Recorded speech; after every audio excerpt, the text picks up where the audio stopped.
BNP এবং গণতন্ত্রের পক্ষের ৬৩টি রাজনৈতিক দলের বক্তব্য আর বক্তব্য।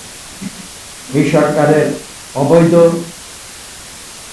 অগণতান্ত্রিক ও অসাংবিধানিক যে ব্যবস্থাপনা, সেটাকে তারা সরাসরি গতকাল প্রত্যাখ্যান।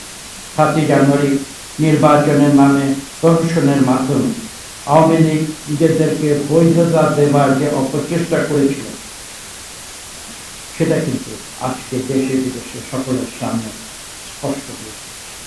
এবং আগামীতে তারা যা কিছু চিন্তা করছে, ক্ষমতার বন্দুকের নলে জড়িয়ে তাদের ক্ষমতাকে দীর্ঘায়িত করার প্রচেষ্টা করে, দীর্ঘায়িত করার চেষ্টা করে, তাহলে কিন্তু তারা বাংলাদেশের মানুষ শুধু নয়, তারা বিশ্বের গণতন্ত্রের কারণ মানুষের কাছে তারা অবৈধ